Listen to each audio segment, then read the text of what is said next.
é algo que gera um pouco de desconforto, principalmente no familiar, porque ele acaba não recebendo tantas informações, né? E então a maioria dos hospitais do Brasil, eles emitem alguns boletins, né?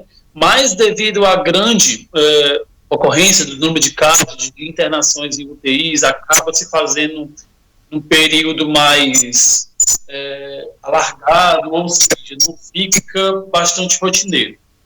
Eu atuo em um hospital público, né, o Hospital da Mulher, aqui na cidade de Fortaleza, e nós temos alguns procedimentos que nós inovamos, no sentido de, além do boletim que o hospital também já faz, como todos os hospitais públicos, nós fazemos as chamadas de vídeo, né? Então, nós sempre conversamos, quando é possível, do familiar conversar com o paciente que está internado, a gente faz, às vezes, muitas das vezes o paciente está entubado e ele consegue se comunicar, ou o profissional, nós acabamos conversando também por chamada de vídeo com os familiares. Uhum. Isso faz com que o processo de humanização, o processo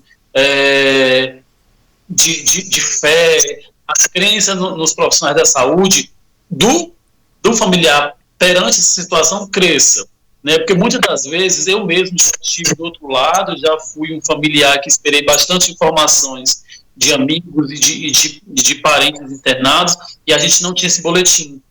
Mas quando eu vejo que eu faço essa ação, que eu realizo essa ponte, eu acabo levando um pouco de calmaria, um pouco de conforto para esse familiar, e faz com que o processo ele seja menos doloroso, tanto para mim como profissional, porque eu também sofro, como também para o familiar e como para o paciente propriamente dito. A gente está mostrando para as pessoas que estão acompanhando em vídeo algumas imagens, né, que foram captadas do trabalho de vocês dentro da UTI. Ou seja, vocês, através de cartazes, vocês colocam a mensagem de como está aquele paciente. Porque a gente vive um momento complicado dessa pandemia, onde cada vez mais os familiares precisam ter uma plena confiança nos profissionais da saúde, né? Porque é com eles que estão aqueles amigos, os familiares, as pessoas que a gente tem um carinho muito grande, que estão hospitalizadas neste momento. Então a gente tem que ter essa confiança nesses profissionais. E quando vocês fazem um gesto como esse, né, que mostra literalmente a preocupação que vocês têm, não somente com o paciente, mas com essas pessoas que estão nessa ansiedade. A gente está mostrando agora um vídeo, Raoni, que mostra, inclusive, um paciente que ele está entubado na UTI e ele está batendo palmas, ou seja, mostrando o seu estado de saúde, ao mesmo tempo que os cartazes que vocês vão mostrando para a família através do vídeo vão descrevendo um pouco daquele estado de saúde. Como é que foi a aceitação dessa forma com que vocês estão se comunicando com os familiares? Então, nós recebemos alguns feedbacks, né, tanto dos familiares como dos pacientes, quando eles saíram, né, quando eles receberam alta da UTI. Muitos deles nos relataram que sentiram que a nossa UTI, aqui no Hospital da Mulher, eles viam como uma extensão da casa deles. Eles se sentiam, de uma certa forma, acolhidos, abraçados. Porque aí você imagina, você já está passando por um processo que essa pandemia ela promove naturalmente, com receio, com medo, com o número de mortes crescendo. Isso acaba deixando a pessoa bastante ansiosa. Sim. E quando você se passa a se tornar paciente, que você entra numa internação hospitalar, esse nível de ansiedade já sobe mais ainda. Quando você tem aquele agravamento, que você vai para uma UTI, aí é que a coisa realmente complica. Imagine você passar 10 dias entubados, como eu tive o caso da dona Regina, que foi desse vídeo que viralizou, uma pessoa que é altamente família, que tem um convívio familiar bastante fortalecido, sem saber de nada como é que está o mundo aqui fora, sem receber um carinho, um cheiro, com que faz com que uma frase que eu vou levar para o resto da minha vida, quando a dona Regina me falou que quando a gente tirou o tubo dela, e ela falou para mim: agora eu estou respirando felicidade. eu estou conseguindo respirar o amor de verdade. E a mesma frase foi dita pela irmã dela, que mora lá em Londres, com qual ela teve acesso ao vídeo, e ela falou: Rony, eu estou conseguindo respirar daqui o que vocês fizeram pela minha irmã. Então, esse gesto de carinho, esse gesto que a gente encontrou de tornar o processo de internação menos doloroso, menos angustiante, a gente tem o resultado final, além da intubação, além do desmame de ventilação mecânica, além da alta hospitalar, é tocar no coração, abraçar, de certa forma, através desse gesto, os pacientes. Bom, não tem como nós não perguntarmos a ti como é que está essa questão da ocupação de leitos de UTI aí em Fortaleza. Aqui no Rio Grande do Sul a gente está vivendo agora o pior momento dessa pandemia. Nós cada dia nos assustamos mais quando vemos os números, né? Porque quando nós falamos sobre os casos de Covid-19, é bom que as pessoas entendam que não são simplesmente números, né? São vidas que acabam se perdendo muitas vezes pelo meio do caminho, pessoas que não conseguem ultrapassar essas dificuldades impostas pela Covid-19, nós temos pessoas que estão internadas, né? Não são números, né? Porque as pessoas acabam comparando simplesmente com o número. São 50, como foi o caso aqui da cidade de Camaquã ontem, 50 novos casos confirmados de Covid-19, né? Nós já estamos aí com mais de 80 vidas perdidas. Então a gente sempre costuma dizer isso, né? Para as pessoas não interpretarem como números, e sim como vidas perdidas, essas que nós perdemos aqui no Rio Grande do Sul. E como está isso aí em Fortaleza? Como é que está essa ocupação? Como é que vocês estão lidando com tudo isso? Hoje nós estamos em uma fase um pouco mais estável, eu vou dizer propriamente assim, estável, mas muito segura. Nós estávamos com hospitais, tanto da rede pública como da rede particular, com 100% de ocupação de leitos de enfermarias, de UTIs, mas no decorrer dessa semana nós estamos enfrentando, graças a Deus, uma queda, né, no número de internações e de ocupação de leitos de UTI. Vide que medidas como lockdown, restrição a serviços não essenciais foram tomadas. Nós já estamos enfrentando essas decisões por parte do governo, acho que já tem 20 dias. Isso refletiu bastante o número de queda desses casos. Então, assim, a fiscalização aumentou um pouco mais e fez com que o número de casos de internações diminuísse. Mas nós estávamos numa crescente desenfreada, a ponto de não termos respirador para a quantitativo de pacientes, né?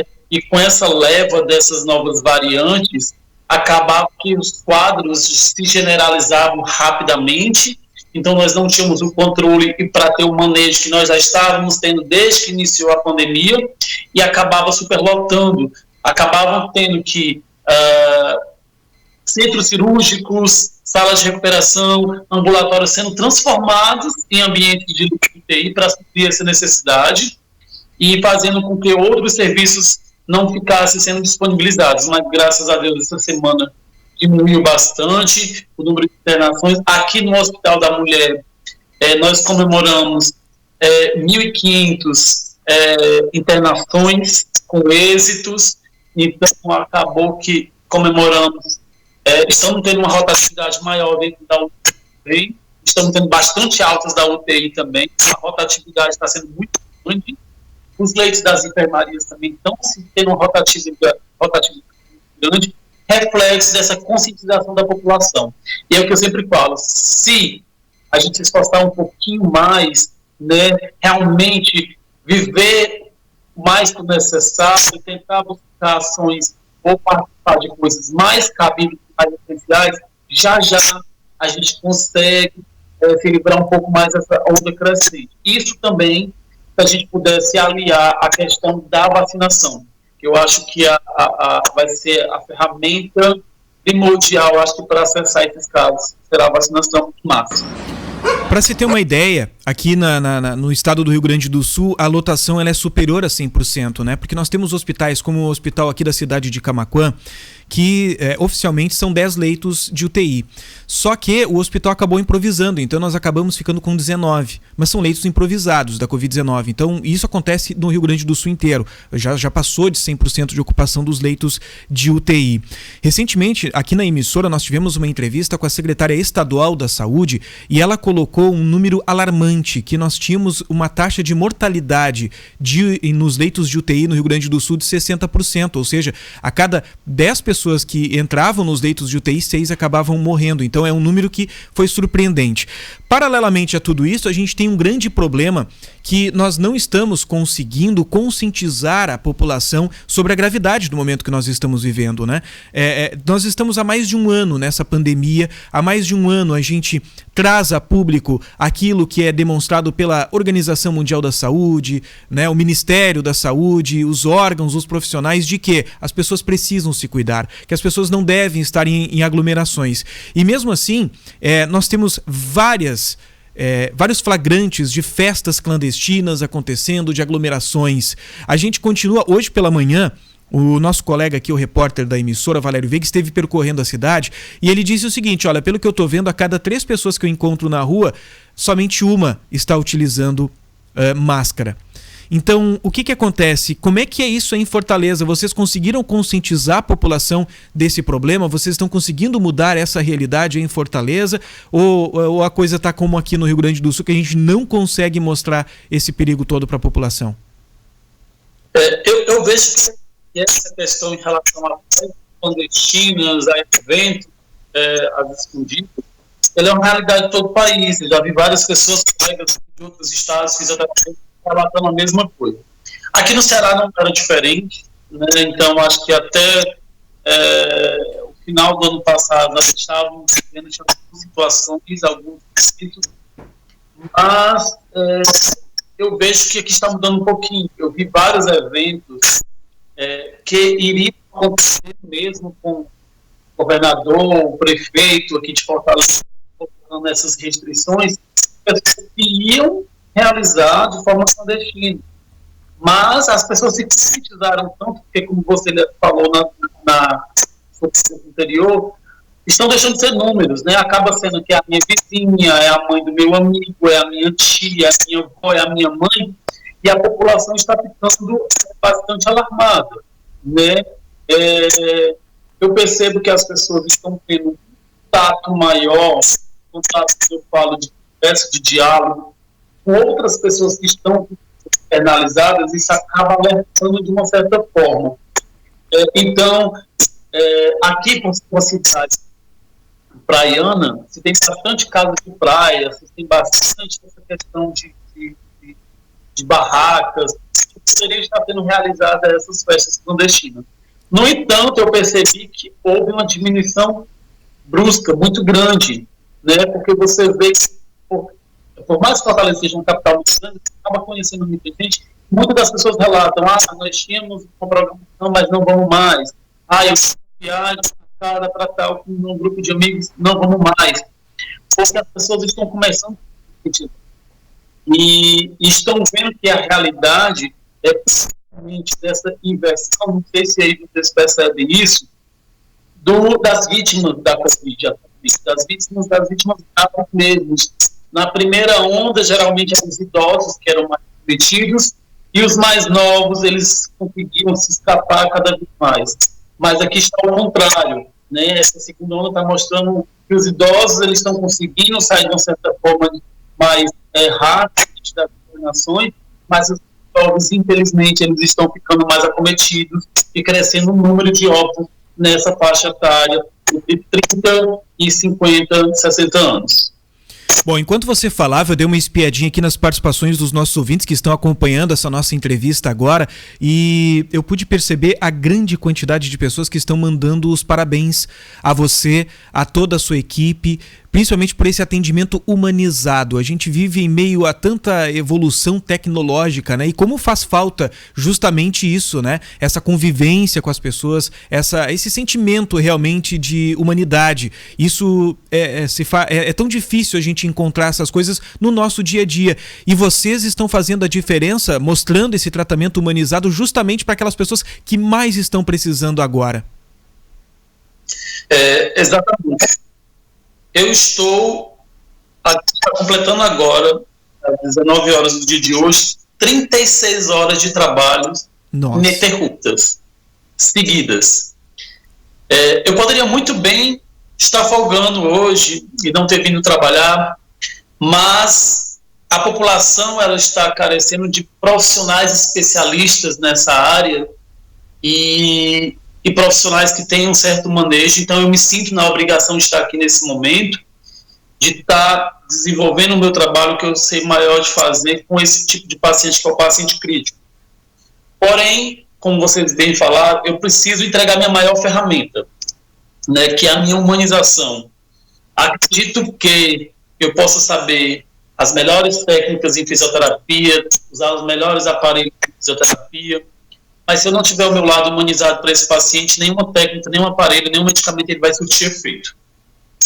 Porque a pessoa pode até conseguir se escapar dessa doença, mas mesmo assim não vai se sentir acolhida.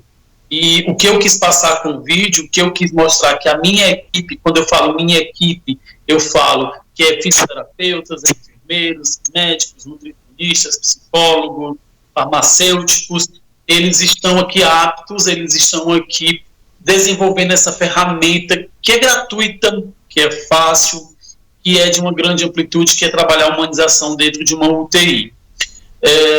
Eu percebi que todo o cansaço que nós estamos sentindo, quando eu falei que trabalhar 36 horas não é fácil, desde ontem de manhã, peguei diversas situações, como paradas cardíacas, admissões, complicações, mas eu me alegro por saber que eu acabei de tubar outro paciente, eu me alegro de saber que outro paciente, que eu fiz uma técnica, o paciente está relatando que está respirando melhor, eu acabo me sentindo satisfeito quando um paciente olha para mim, aperta a minha mão e diz obrigado, você é um anjo da minha vida. Então isso faz com que a minha bateria, que acaba se descarregando ao longo do dia, ela cresça de novo, para que eu possa realizar mais meu trabalho. Eu sempre digo que para a minha equipe, que eu coordeno uma equipe de fisioterapia, que pagamento, dinheiro é muito bom, né? Todo mundo, a gente vive num mundo em que a gente precisa dessa ferramenta para poder sobreviver. Mas não há nada mais grandioso do que um familiar ou do que um paciente olhar para você e dizer: você salvou a minha vida. Eu acho que não existe nenhum quadro que você coloque na sua parede, não existe nenhuma foto ou um diploma que você deixe aqui exposto para conseguir atingir essa ação que esse paciente ou esse familiar dá. E aqui no Hospital da Mulher, no qual eu atuo, é obrigação, né? A direção, ela introduz isso em todo funcionário quando você entra dentro do hospital. Você pode ser o melhor, você pode ter o doutorado, você pode ter especialização, você pode ter mestrado, seja o que for. Mas dentro das prerrogativas do hospital, ele quer um profissional humanizado. E aqui em Fortaleza nós somos referência com isso. Se você pudesse um dia conversar com algum paciente que já saiu, todos vão falar com a mesma fala. Então eles têm um atendimento humanizado e receptivo desde a recepção até a parte onde ele vai receber alta junto com os auxiliares de transporte. Bom, a gente vai finalizar essa entrevista porque a gente sabe que tu tem um compromisso muito grande aí, né? Uma responsabilidade muito importante com esses pacientes. Mas antes, eu estou fazendo aqui um resumo, né, das participações dos nossos ouvintes. Como eu te disse anteriormente, a maioria, eles estão parabenizando a ti, a toda a equipe e da mesma forma todos os profissionais da saúde do nosso país. Mas algumas pessoas estão questionando aqui qual é a diferença, né? Você que está há tanto tempo aí dentro, lidando com os pacientes de Covid-19, o que tu tem visto de diferente entre os pacientes no início da pandemia da Covid-19 e os de agora, porque a gente tem a inserção de novas variantes, né, da Covid-19, de que maneira tu tá vendo essa gravidade desses pacientes, de que forma tu tá lidando com eles em meio a essa questão? O que tu tem percebido de diferença do início da pandemia para agora? Eu vou falar primeiro do ponto de vista comportamental das pessoas. Uhum. Antes das complicações, as pessoas estão bastante ansiosas, as pessoas estão desenvolvendo depressão, as pessoas estão criando síndromes do pânico de forma avassaladora. As pessoas acabam indo para unidades de internação, acabam ficando mais agitadas, ansiosas, depressivas, o que complica o processo e da terapia desse paciente. Por isso que a gente vê a necessidade da humanização nesse momento, para dar aquela freada, para dar aquela calmaria para aquele paciente e assegurar ele que tudo vai ficar bem. Por isso o nosso processo de humanização, ele tem que ser obrigatório, ele tem que ser necessário nesse momento. Partindo de outro ponto que eu tenho observado também, os profissionais intensivistas, digo, médicos, enfermeiros, fisioterapeutas, eles sempre estiveram habituados a trabalhar com tipo de paciente crítico. Quando a pandemia começou, nós tivemos que, como cientistas, nós tivemos que estudar, pesquisar, para lidar com as complicações desse paciente. Até aí foi quase um ano que foi desenvolvendo, aperfeiçoando técnicas, estudos, protocolos, enfim, conseguimos obter êxito. Mas com as novas variantes, as complicações estão muito rápidas, as complicações estão sendo intercaladas de horas e dias. Então acaba que o manejo que a gente vai ter com esse paciente, que a gente aprendeu a se adequar lá atrás, há um ano atrás, ele acaba não sendo tão eficaz. Então, por isso que a gente chama tanta atenção para as pessoas se precaverem, se protegerem, usarem máscaras, usarem álcool gel, evitar aglomerações, porque você não sabe como aquele paciente vai evoluir. Se me permite citar um caso para você aqui rapidinho, eu estubei essa semana um senhor de 96 anos, o que na primeira onda quase não aconteceu comigo. E essa semana eu perdi uma adolescente de 15 anos. Nossa. Sem comorbidade, sem nenhuma doença primária, porque ela teve uma complicação muito grande devido a essa variante. Então, não daria sim para eu estudar, eu pesquisar, eu ver um protocolo, criar uma ferramenta que eu pudesse dar ou assegurar a saúde desse paciente. Então, tem nos preocupado bastante essa variação, não só de novas variantes, mas das complicações.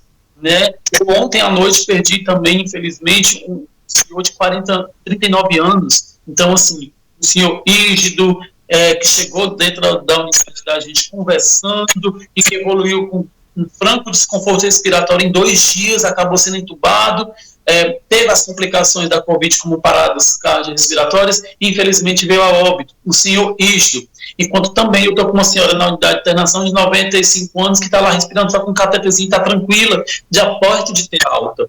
Então, o que acontece? Tem nos preocupado e está sendo difícil de lidar com essa terapêutica que a gente tem que. E como os casos vêm aumentando, a gente não vai ter tempo, como a gente teve um pouquinho de sossego, para a gente respirar. Não, é hora da gente estudar, escrever artigos, fazer pesquisas. O número de casos está alavancando, como você mesmo falou com o Rio Grande do Sul, a taxa de ocupação chega a mais de 100%. Como é que eu vou ter tempo de estudar, de pesquisar, se eu não tenho nem espaço para poder fazer isso? Criar novos testes, novos protocolos, ver questões de novas vacinas, ver questões de qual medicação está surtindo efeito no sentido de terapêutico, de tratar as complicações. Então, assim, nos tem angustiado bastante isso. Por isso que, mais uma vez, eu reforço que o processo de humanização, nesse momento, ele é cabível não só também para o paciente, mas para mim melhorar, para eu poder me frear, para eu poder ver que eu tenho que trabalhar isso em mim, para eu poder também não surtar um pouco, né, para eu ver que eu também sou humano e eu tenho que parar e refletir sobre isso.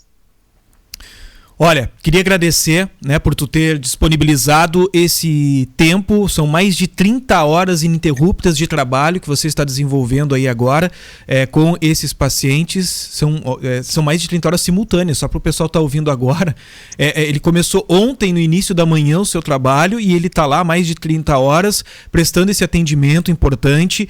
E, ao mesmo tempo, eu quero que eu agradeço por tu ter disponibilizado esse teu tempo. Ele é precioso, né, para quem está internado aí. E tu conseguiu conversar agora, e eu tenho certeza que essa tua fala, ela é muito importante, porque ela vai conscientizar as pessoas que estão nos acompanhando, e ela serve inclusive para que as pessoas que estão nos acompanhando entendam qual é a realidade de um profissional da saúde que está lidando em meio a essa doença.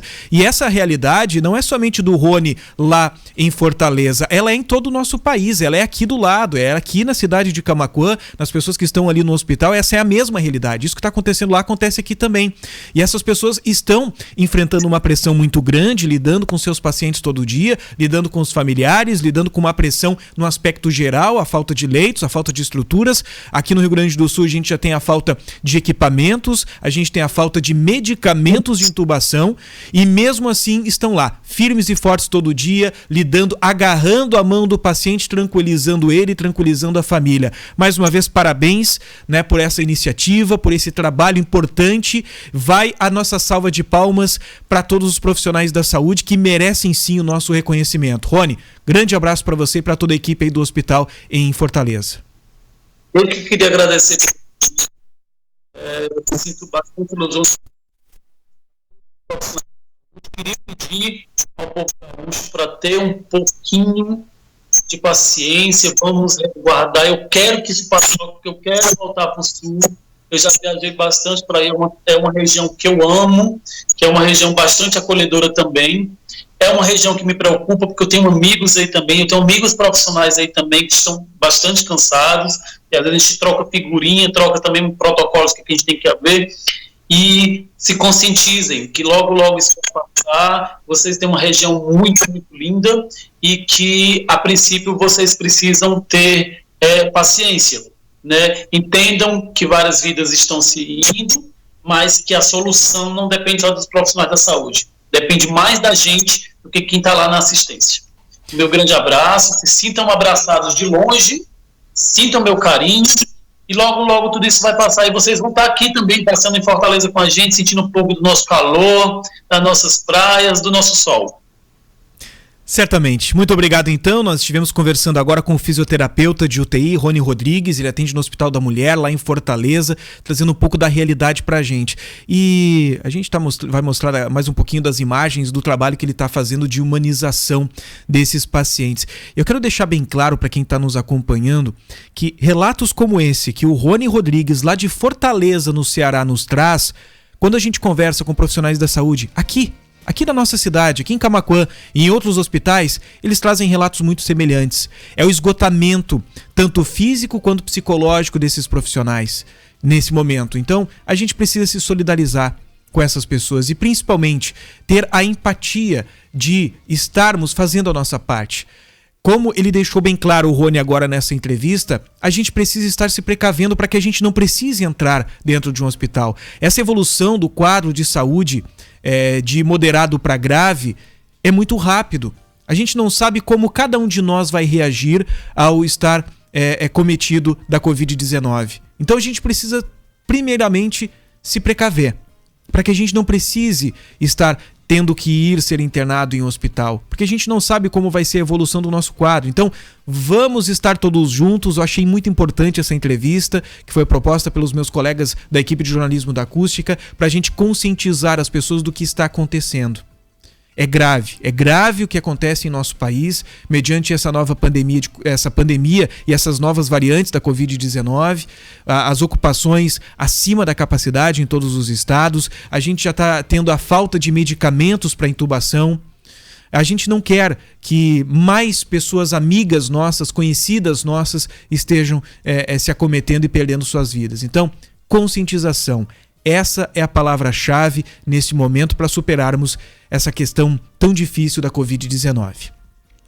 11h33, a gente vai para o intervalo comercial e volta daqui a pouquinho. Programas com jornalismo diferenciado, debates, entrevistas e a interatividade com o ouvinte. A Acústica faz a diferença no rádio regional. Jornalismo Acústica. Informação, agilidade e credibilidade.